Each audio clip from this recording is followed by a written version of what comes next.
Hey there, Amy DeLong here, animal aromatherapist. Today talking about rosemary essential oil.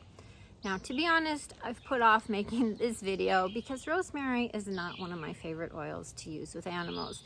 However, it's an important oil to discuss because it's a very strong, it's a very effective essential oil, and there's some safety issues around using it. So what is that? So first of all, if you or your animals, anybody, has epilepsy, rosemary oils should be avoided. They have strong constituents in them, namely 1,8-cineal, camphor, that are known to trigger seizures. Now, does that mean in a healthy animal or healthy adult it's going to cause a seizure? No. But if you have a history of epilepsy or even an animal that has had a seizure, I would not use rosemary essential oil. And the other thing about rosemary is that there are several chemotypes. So what is a chemotype? Well, it's basically the same species, the same genus and species, so the same plant looks totally identical on the outside, but inside the chemical composition is different. This is due to environmental factors and growing conditions, soil conditions, where in the world they've been grown, etc. So the three most common chemotypes are camphor, 1,8-cineal, and verbenone. All three of these chemotypes are going to have all three of those chemical constituents, just at different proportions. Now, when I'm purchasing rosemary, my suppliers list which chemotype I'm purchasing. Many companies online are not doing that. You'll just see rosemary officialis. And by the way, that name has officially changed, so you may not see that either. But if the company you're looking at or you're purchasing from does not specify the chemotype, then I would email that company and ask them which chemotype it is. Also, I would probably find a different company, but if you really like that company, email them and ask what chemotype it is. If they can't tell you, that would be a red flag to me. But the biggest problem I see is in blends where it'll just say rosemary and you don't know which one it is.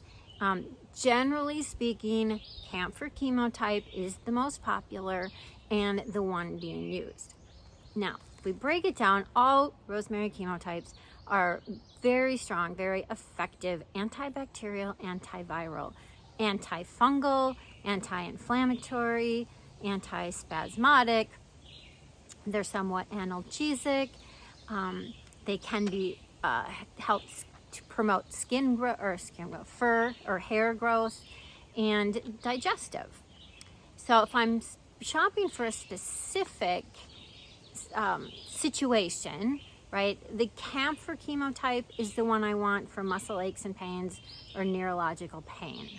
Camphor is more pain relieving and soothing antispasmodic properties.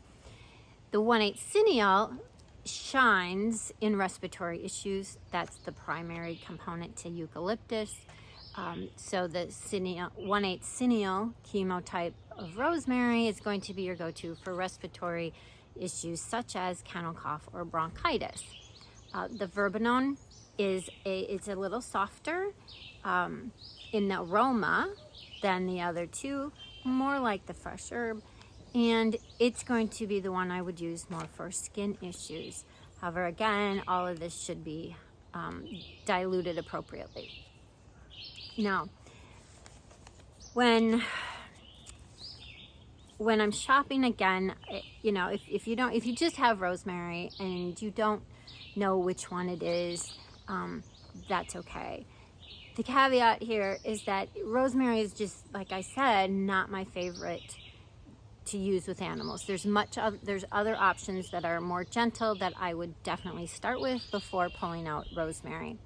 That said, there's one area that I do like it for people and especially for pets, and that is with dementia or doggy dementia.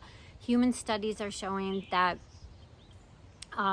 that rosemary, well, rosemary is very good for mental stimulation, for focus. It's an invigorating oil. It's a stimulating and refreshing aroma, and it's been very helpful for humans with dementia-like symptoms. So diffusing it with your senior dog that may be staring at the walls or is appearing to have some doggy dementia, that may be helpful. Also, with dogs that are in training class or competitions and they're lacking focus, rosemary is an essential oil that may be really helpful. Now, not an oil that as said, not recommended for cats because of that camphor and that 1,8-cineal. However, the fresh or dried herb can be helpful for digestion. It can be helpful for mental or focus for nervous cats that just kind of seem like they're all over the place mentally, and you want to kind of bring them back together and focus. And also the hydrosol, rosemary hydrosol, is going to be very safe, and that could be used for cats that have been over grooming and have created, patchy skin. Although again, we want to know what the underlying cause of the overgrooming is, or the patchy skin. So we always want to know that and choose the best aromatic for the situation. So there you have it. It's the lowdown on rosemary essential oil. As always, if there's any questions, post them in the comments below, and I'll see you next time.